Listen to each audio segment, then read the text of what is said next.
Assalamualaikum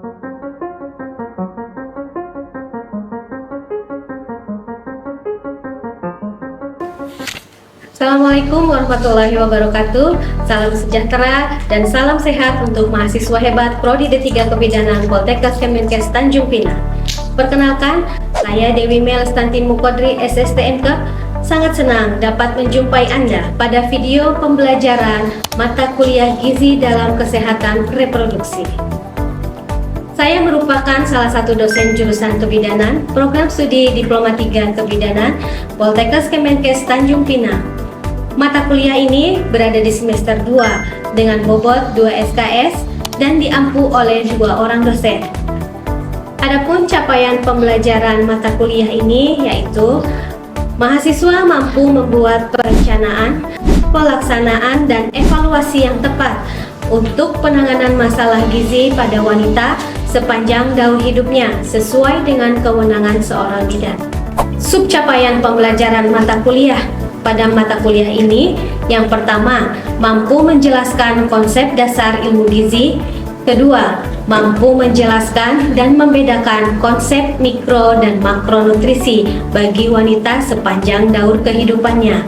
Ketiga, mampu menjelaskan dan mendiskusikan kebutuhan gizi pada kehamilan. Keempat, mampu menjelaskan dan mendiskusikan kebutuhan gizi pada ibu menyusui. Kelima, mampu menjelaskan dan mendiskusikan kebutuhan gizi pada bayi dan balita. Keenam, mampu melakukan penyuluhan terhadap permasalahan gizi menggunakan media. Ketujuh, mampu melaksanakan pengelolaan menu untuk masalah gizi yang timbul pada ibu dan anak. Kedelapan, mampu melaksanakan pendidikan kesehatan tentang pengelolaan gizi yang timbul pada ibu dan anak. Kesembilan, mampu melaksanakan tindak lanjut hasil pendidikan kesehatan yang timbul pada ibu dan anak. Bahan kajian atau materi pembelajaran yang akan dibahas pada mata kuliah ini antara lain: 1. Konsep dasar ilmu gizi. 2. Nutrisi bagi wanita sepanjang daur kehidupannya. 3. Kebutuhan gizi pada kehamilan. 4. Kebutuhan gizi pada ibu menyusui. 5. Kebutuhan gizi pada bayi dan balita. Keenam, penyuluhan terhadap permasalahan gizi menggunakan media. 7. Pengelolaan menu terhadap masalah gizi pada ibu dan anak. 8. Pendidikan kesehatan tentang pengelolaan gizi. Dan 9. Tindak lanjut hasil pendidikan kesehatan. Pembelajaran kali ini akan saya sampaikan melalui penyampaian materi berbasis teori dan RPS yang mana dapat diunduh melalui grup WhatsApp masing-masing kelas serta presentasi secara langsung sebagai dukungan dalam memperkuat pemahaman mahasiswa. Kemudian akan dilakukan proses penilaian secara langsung melalui hasil penugasan praktik contoh menu bayi dan balita dalam 1 hari, yang juga akan dilakukan tes sumatif tengah semester dan pada akhir semester. Metode pembelajaran kali ini yaitu ceramah interaktif, diskusi, praktik, serta adanya kolaborasi antar kelompok. Tahukah Anda bahwa 1000 hari pertama kehidupan merupakan masa emas yang tidak bisa diulang? Gizi pada fase ini sangat dapat menentukan tumbuh kembang anak dan dapat mencegah kejadian stunting. Pertemuan kali ini sangat penting. Mengapa? Karena kita akan membahas mengenai kebutuhan gizi pada bayi dan balita. Untuk itu, mari kita saksikan video berikut. Selamat menyaksikan. Assalamualaikum warahmatullahi wabarakatuh. Waalaikumsalam warahmatullahi wabarakatuh. Apa kabar pagi hari ini anak-anak Ibu? Baik, Ibu. Terima kasih. Alhamdulillah senang mendengar semuanya dalam kondisi sehat walafiat. Baik, sebelum kita melaksanakan pembelajaran pada pagi hari ini, mungkin ada baiknya kita berdoa pada Allah Subhanahu wa Ta'ala agar kegiatan kita pada pagi hari ini dapat mendapatkan rahmat dari Allah Subhanahu wa Ta'ala. Untuk itu, mari kita berdoa menurut agama dan kepercayaan kita masing-masing. Berdoa dimulai. Berdoa selesai. Baik, oke, sesuai janji kita pada minggu lalu bahwa pagi hari ini kita akan membahas terkait dengan kebutuhan gizi bayi dan balita. Dan ini merupakan pertemuan yang kelima, betul ya? Iya, Yang betul. kemarin kita membahas terkait dengan gizi mikro dan juga gizi makro, ya. Oke, sebelum kita masuk ke materi, mungkin sebaiknya kita coba cek dulu temannya masing-masing. Nah, apakah ada yang tidak hadir pada pagi hari ini? Hadir semua, Bu. Oke, terima kasih atas responnya. Baik, untuk mengefektifkan waktu, langsung saja kita ke penyampaian materi terkait dengan kebutuhan gizi bayi dan balita. Nah, sesuai dengan topik kita pada pagi hari ini, ya, di mana masa bayi dan balita itu merupakan periode emas sebagai dasar untuk tumbuh kembang yang menentukan kualitas kesehatan anak tentunya di masa depan. Mengapa bahasan ini begitu penting akan kita bahas pada pagi hari ini? Ya, karena 1000 hari kehidupan pada balita itu merupakan masa emas untuk menjadi dasar juga terkait dengan tumbuh kembang pada bayi dan balita. Oke. Nah, nutrisi pada anak ini sangat dibutuhkan tentunya untuk menentukan masa depan pada anak kita. Karena jika kita terdiagnosis atau anak kita terdiagnosis gizi buruk, maka itu akan menjadi dampak pada yang namanya stunting, ya. Mungkin bahasa tadi sudah dapat kemarin ya, jadi tidak perlu kita bahas kembali. Nah, lalu apa yang akan kita pelajari pada pagi hari ini? Ya, kita lihat. Nanti kita akan membahas terkait dengan prinsip gizi pada bayi dan balita. Kemudian setelah itu kita juga akan membahas terkait dengan faktor-faktor apa saja yang dapat mempengaruhi gizi pada bayi dan juga balita. Kemudian apa saja gizi makro dan mikro. Kemarin kan secara mendalam kita sudah membahas itu, betul ya? Jadi mungkin sepintas saja nanti kita akan bahas. Kemudian penilaian status gizi dan juga contoh-contoh menu makanan yang mungkin kemarin juga sudah Ibu berikan penugasan ya, bahwa hari ini kita akan masuk laboratorium, kemudian akan dipresentasikan menu makan pada bayi dan balita dalam satu hari, ya. Oke, kita lanjut. Jika kita lihat bahwa prinsip gizi pada bayi dan balita itu terkait dengan ASI eksklusif sampai dengan usia 6 bulan. Nah, prinsip dasar gizi bayi dan balita ini kenapa dimulai dari pemberian ASI usia 6 bulan, ya? Nah, karena ASI ini mengandung tentunya zat gizi yang sangat luar biasa, betul ya? Ya, karena ASI ini tidak bisa digantikan oleh makanan apapun. Ini merupakan makanan pokok terutama pada bayi. Kemudian selain kita terkait dengan ASI eksklusif selama 6 bulan, nanti ini harus tetap kita lanjutkan dengan yang namanya MPASI. Atau apa MPASI? Makanan pendamping ASI. Artinya ketika kita mengenal MPASI, ini kan dimulai dari usia 6 bulan. Nah, jangan terlupa bahwa meskipun anak sudah mendapatkan MPASI, itu tetap harus dilanjutkan dengan ASI, ya. Kemudian jangan lupa juga prinsipnya di sini adanya keseimbangan antara zat gizi makro dan mikro. Jadi jangan sampai nanti kita memberikan makanan pada anak itu hanya zat gizi mikro saja ataupun zat gizi makro saja. Jadi semuanya harus balance, ya. Oke. Kemudian perlu kita ingat juga bahwa ada yang namanya frekuensi dan juga jumlah yang sesuai dengan umur. Karena setiap anak itu akan memiliki frekuensi makan dan juga jumlah yang berbeda saat kita berikan. Tidak bisa bayi pertama kali makan langsung kita berikan 1 mangkok penuh, ya, karena dia kan baru mendapatkan MPASI. Jadi lambungnya baru masih penyesuaian, sehingga mungkin baru kita berikan kurang lebih 3 suap atau 3 sendok, ya, itu sudah lebih daripada cukup, ya. Kemudian setelah frekuensi dan jumlahnya juga harus sesuai dengan umur, karena kemarin juga sudah pernah kita bahas ya, bahwa setiap anak usia anak itu makanan atau MPASI yang kita berikan tentunya berbeda-beda. Jadi mungkin diawali dengan yang cair, kemudian nanti semi padat, kemudian agak padat, dan sampai dengan pada akhirnya makanan rumah tangga, ya, sama seperti dewasa. Nah, jangan lupa juga di sini prinsipnya itu kebersihan dan keamanan pangan harus tetap terjaga. Jadi harus higienis, ya. Sebaiknya kita menyajikan MPASI pada anak, harusnya siapa yang masak? Orang tua atau ibu, gitu ya. Jadi jangan sampai membeli di luar, kenapa? Agar kita bisa mengoreksi kandungan gizinya. Kemudian higienisnya juga kita dapatkan, ya, dari segi kebersihan, ya. Kalau misalnya kita memasak sendiri di rumah kan lebih enak, gitu ya.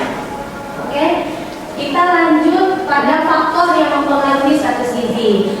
Nah, untuk faktor-faktor yang mempengaruhi status gizi sebetulnya besar ya, punya banyak faktor yang bisa mempengaruhi status gizi gizi pada bayi dan balita ini. Status gizi dan balita ini faktornya yang pertama itu terutama pada asupan makanan. Ya. Nah, namun perlu kita ketahui bahwa asupan makanan ini kan dinilai dari kecukupan, cukup atau tidaknya, sehingga tadi harus diberikan sesuai dengan usia. Nah, mungkin di sini akan Ibu sedikit jelaskan bahwa ada yang namanya jam makan. Nah, itu juga akan berpengaruh terhadap yang namanya asupan makanan. Meskipun asupan makanannya banyak, tetapi kalau jam makannya tidak teratur, itu juga akan berpengaruh terhadap penyerapan nutrisi yang ada dalam tubuh anak tersebut. Bisa dipahami sampai di sini? Bisa. Oke. Nah, kemudian yang kedua, faktor yang bisa mempengaruhi status gizi itu ada penyakit infeksi. Misalnya, anak yang sering kena diare ataupun ispa itu akan mengganggu penyerapan nutrisi yang ada dalam tubuhnya, ya. Sehingga dalam penyerapan nutrisi kalau misalnya tidak maksimal, apa yang terjadi, status gizinya tidak bisa meningkat, gitu ya. Kemudian yang ketiga, pola asuh. Nah, terkait dengan pola asuh, apabila pola asuh ini kurang tepat kita berikan, ya, nah maka ini juga akan berpengaruh terhadap yang namanya status gizi. Karena pola asuh sebetulnya ini yang menjadi utama. Kenapa dikatakan utama? Ketika ibunya sudah bisa menyesuaikan dengan jam makan anak, sehingga anak nanti akan meminta sendiri karena dia sudah terbiasa. Ketika diawali sarapan, biasanya jam makan itu sarapan tidak lebih dari jam 8, ya. Kenapa seperti itu? Karena dalam satu hari itu harus terpenuhi minimal 3 kali makan berat dan juga 2 kali snack, ya, atau makanan pendamping, gitu ya, makanan di antara. Jadi nanti dalam pola asuh ini kita ingatkan pada orang tua bahwa sarapan itu tidak boleh lebih dari jam 8 pagi, gitu ya. Terus kalau misalnya bilang anak saya bangunnya siang nih, gimana tuh? Ya, kita kasih lagi pepes sama ibunya, Bu, sebisa mungkin anak ibu kalau misalnya tidak begadang kan boleh kita bangunkan perlahan agar jam sarapannya tidak terlewat, gitu. Kalau jam sarapannya sudah terlewat, nanti jam 10 kan harusnya sudah dikasihkan makanan antara, ya, atau makanan pendamping lainnya, entah itu buah-buahan, susu, atau snack lainnya, roti dan yang lainnya, gitu ya. Nah, kalau misalnya itu sudah terlewat, nanti biasanya langsung jumpa di makan siang, gitu, karena dia bangunnya siang. Nah, ketika 2 jam makan itu sudah terlewat, apa yang terjadi? Itu akan mengganggu penyerapan, ya, nutrisinya akan terganggu juga. Karena seharusnya pagi sudah dapat makan, ya kan? Kemudian jam 10 harusnya sudah dapat snack juga. Baru dilanjut dengan makan siang. Kemudian setelah itu pola asuh berikutnya terkait dengan jam makan, jam antara 2 ataupun jam 4 itu sudah boleh kita berikan makanan selingan lagi. Boleh dengan buah-buahan lagi, boleh misalnya susu dan sebagainya. Bu, anak saya jam 4 udah minta makan lagi, gimana? Silahkan, boleh. Terus kalau makan malam misalnya, boleh nggak, Bu? Boleh. Kalau misalnya sore dia belum dapat makanan berat, boleh diberikan. Tapi misalnya masih ASI, kalau baliknya nanti malam itu full aja kasih ASI, nggak usah dikasih makan malam. Jadi makan malam terakhir dia itu jam berapa? Jam 4 sore. Ya, paling lambat jam 5 lah itu sudah makan terakhir. Yang malamnya itu dilanjutkan dengan ASI, gitu ya. Kalau anaknya masih mendapatkan ASI, karena kan ASI dilanjutkan sampai dengan berapa tahun? 2 tahun, ya. Kemudian setelah faktor yang ketiga pola asuh, terkait dengan kondisi sosial ekonomi, nah ini juga menjadi salah satu faktor ya keterkaitan terhadap status gizi pada bayi dan balita. Karena biasanya berdasarkan artikel jurnal yang pernah kita baca ya, bahwa kondisi sosial ekonomi juga ini menjadi penentu status gizi seseorang. Karena ketersediaan makanan di rumahnya, ya, mampu atau tidak mampu menyediakan makanan untuk bisa diolah dengan baik, gitu ya. Kemudian faktor lainnya adalah akses pelayanan kesehatan. Ya, nah ini juga penting. Kalau misalnya kita akan pergi ke tempat pelayanan kesehatan agak jauh, biasanya itu menjadi alasan bagi orang tua. Kenapa nggak datang posyandu? Alasannya adalah apa? Jauh. Nah, padahal sebetulnya itu bukan menjadi alasan, gitu ya. Kemudian yang terakhir adalah pendidikan ibu. Kenapa ini ada keterkaitannya? Karena ketika semakin tinggi pendidikan ibu, mungkin tingkat pemahaman ibu akan semakin baik, gitu ya. Oke, ada yang ingin ditanyakan dulu mungkin terkait hal yang tadi? Sudah cukup? Oke, jika cukup kita lanjut dengan bahasan berikutnya terkait dengan kebutuhan zat gizi mikro. Sebetulnya kemarin kita sudah membahas terkait dengan zat gizi mikro dan makro ya, tapi sepintas saja bahwa yang dibutuhkan oleh anak bayi dan balita itu ada zat gizi mikro, di mana zat gizi mikro ini bisa kita dapatkan dari vitamin A. Tentunya vitamin A ini memiliki manfaat terhadap penglihatan, kemudian untuk kekebalan, dan ini bisa kita dapatkan dari apa saja? Wortel, hati, telur ya, dan yang lainnya. Kemudian berikutnya ada zat besi. Zat besi juga ini kan merupakan zat gizi mikro, di mana ini sebetulnya dapat mencegah kejadian anemia. Nah, ini bisa kita dapatkan dari daging merah, hati, kemudian bayam ya. Kemudian berikutnya ada yang namanya zinc. Ini biasanya zinc memiliki fungsi terkait dengan penyembuhan luka dan juga daya tahan tubuh. Nah, terkait zinc ini bisa kita dapatkan dari apa? Ikan, seafood, dan juga biji-bijian ya. Kemudian berikutnya kebutuhan zat gizi mikro pada anak ada yang namanya yodium.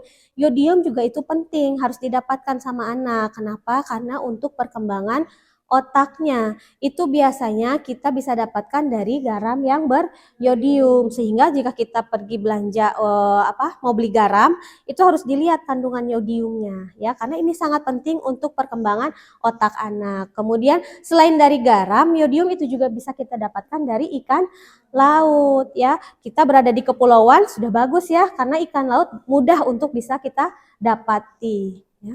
Kemudian ada juga gizi mikro terkait dengan kalsium. Sudah jelas bahwa kalsium ini memiliki peranan penting terkait dengan pertumbuhan tulang dan gigi. Dari mana kita bisa dapatkan kalsium? Dari susu, kemudian keju dan tahu ya, dan makanan lainnya. Oke, kita lanjut. Nah, ini berikutnya adalah kebutuhan zat gizi makro. Kalau tadi mikro, sekarang kita bahas mengenai zat gizi makro. Untuk makro ini bisa kita lihat ada karbohidrat, protein, dan juga lemak. Untuk karbohidrat ini kita butuhkan sebagai sumber energi utama. Sumber energi utama tentunya bisa kita dapatkan dari beras ya. Iya ya, bisa dari beras, bisa dari kentang ataupun ubi. Kemudian untuk protein, protein ini memiliki fungsi sebagai membangun dan memperbaiki jaringan. Nah, ini bisa kita dapatkan dari apa? Telur, ikan, ayam, dan tempe ya. Oke, kemudian lemak. Lemak juga ini sangat kita butuhkan ya, termasuk anak dan juga balita membutuhkan lemak. Lemak bisa kita dapatkan dari minyak, santan, alpukat. Ini sebagai sumber energi dan bisa membantu penyerapan vitamin. Sampai di sini ada yang ingin ditanyakan? Paham ya? Oke. Nah, sekarang kita bahas mengenai penilaian status gizi bayi dan balita. Ketika kita ingin melihat status gizi bayi dan balita, itu akan bisa kita nilai melalui pengukuran antropometri, kemudian pengukuran indeks massa tubuh atau IMT, atau mungkin BMI ya kita kenal. Kemudian ada lingkar lengan atas atau lila. Kemudian kita bisa juga mengisinya pada yang namanya grafik pertumbuhan WHO. Biasanya ada ya di buku KIA yang pink ya, untuk grafik pertumbuhan WHO. Nah, untuk pengukuran antropometri ini bisa kita lihat pengukurannya melalui berat badan menurut umur atau BB per U ya. Kemudian ada tinggi badan menurut umur ya atau TB per U, dan juga berat badan menurut tinggi badan atau BB per TB. Jadi semua ini bisa kita lakukan untuk menilai status gizi bayi dan balita. Dari mana kita bisa tahu anaknya stunting, dari mana bisa tahu anaknya gizi buruk, itu melalui penilaian status pengukuran antropometri ya. Kemudian kalau pada ibu hamil misalnya, kenapa ibu hamilnya kek, kan kita bisa melalui pemeriksaan apa? Lila ya. Jadi tolak ukur sebagai penilaian untuk menentukan status gizi terutama pada bayi dan balita. Bahasan berikutnya kita akan membahas terkait dengan contoh menu bayi dan balita sesuai dengan usianya ya. Nah, Ini di sini kita bagi menjadi 3 bagian. Ada usia 6 sampai 8 bulan, kemudian ada usia 9 sampai 11 bulan, dan ada usia 12 sampai dengan 24 bulan. Ini adalah sebagai contoh menu saja yang bisa kita berikan pada bayi dan balita sebagai MPASI ya. Kalau 6 sampai 8 bulan itu bisa kita berikan yang namanya apa? Bubur tim saring ya. Itu bisa kita tambahkan dengan hati ayam dan juga bayam gitu ya. Kemudian di usia 9 sampai 11 bulan bisa kita berikan nasi tim tambah tahu, kemudian tambahkan juga wortel dan kita tambahkan buah-buahan. Tentunya buah-buahannya terpisah ya, tidak kita gabungkan dengan makanan nasi timnya. Kemudian di usia 12 sampai 24 bulan itu kita bisa berikan makanan nasi ditambah ikan ditambah sayur bening dan jangan lupa buah-buahannya kita berikan pepaya. Bisa pisang lagi boleh? Boleh, silahkan. Yang penting disertai dengan buah-buahan. Nah, mungkin nanti setelah ini kita akan melakukan presentasi penugasan kelompok yang kemarin ya. Sudah bawa makanannya? Sudah dimasak dari rumah ya? Diperhatikan higienisnya?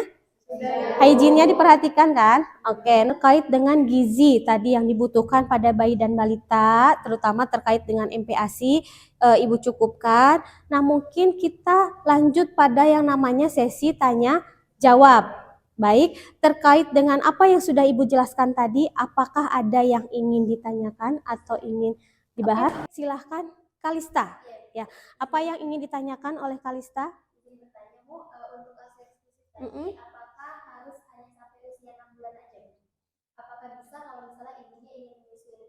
Ya, oke. Terima kasih. Pertanyaan yang sangat bagus. Nah, untuk ASI eksklusif, tadi dikatakan kenapa 6 bulan? Boleh nggak sih kalau lebih dari 6 bulan? Kira-kira boleh nggak? Boleh gitu. Tetapi jangan lupa ketika kita menyatakan bahwa boleh ASI diberikan lebih dari 6 bulan atau bahkan kan tadi boleh dilanjutkan sampai dengan 2 tahun. Kenapa? Karena kandungan gizi yang ada dalam ASI itu tentunya tidak sama dengan kandungan gizi yang ada di dalam susu formula. Nah, kemudian jika misalnya kita lihat antara susu formula dan juga ASI tentunya berbeda, jadi tidak bisa kita samakan ya. Kenapa ASI itu harus diberikan 6 bulan bahkan lebih dari 6 bulan sampai dengan 2 tahun boleh kita berikan. Lalu kalau misalnya lebih dari 2 tahun itu boleh nggak Bu diberikan lagi? Sebetulnya silahkan boleh, namun jangan melupakan yang namanya makanan pendamping. Kenapa dikatakan begitu?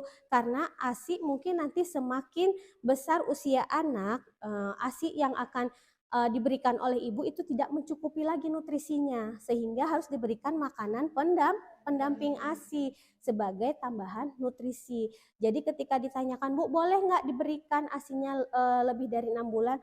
Boleh, silahkan, tetapi tetap harus diberikan makanan pendamping ASI ya. Tadi contoh-contoh menunya sudah ada, mungkin nanti kelompok akan mempresentasikan kembali ya. Nah, baik. Terima kasih atas pertanyaannya. Nah, kemudian jika misalnya ternyata nanti ada yang bertanya, ini kan terkait dengan ASI eksklusif ya. Lalu ada yang bertanya, kadang kan pasien kita atau orang tua di luar sana mungkin ada juga yang memberikan susu formula gitu ya. Nah, ketika dia menanyakan apakah pemberian susu formula itu bisa digantikan atau bisa menggantikan ASI secara total misalnya, boleh nggak? Bisa nggak dikatakan bahwa susu formula itu menggantikan ASI secara total? Bisa jawab? Oke, saya jawab Ibu. Nah, jadi menurut saya itu terkait pertanyaan yang tadi yaitu susu formula memang dibuat menyerupai ASI Bu. Dan tetapi tidak dapat sepenuhnya menggantikan manfaat dari ASInya sendiri. Berdasarkan artikel yang pernah saya baca Bu, ASI mengandung antibiotik, lalu mengandung enzim, lalu mengandung komponen bioaktif yang tidak terdapat pada susu formula. Nah, jadi ASI juga terlalu segar dan steril Bu. Bukan berarti tidak boleh memberikan susu formula. Nah, namun susu formula itu hanya diberikan jika kondisi medis tertentu saja yang membuat ibu tidak bisa menyusui. Jadi menurut saya, saran saya seperti itu. Mari kita berikan tepuk tangan. Nah, baik, memang betul sekali ya kalau kita simpulkan bahwa yang namanya ASI itu memang lebih unggul dibandingkan susu formula.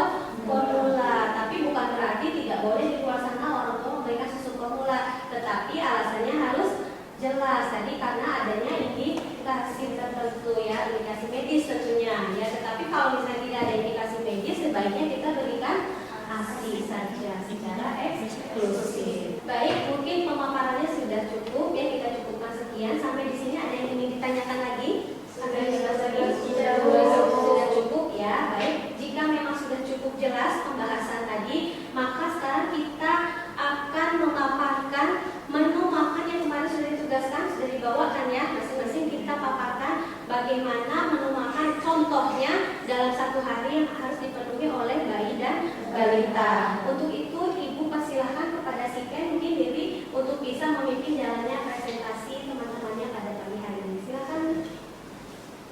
Baik, terima kasih Ibu. Izin saya lanjutkan untuk diskusi. Silakan kelompok gizi bayi dan balita yang kemarin sudah didiskusikan boleh dipresentasikan pada pagi hari ini.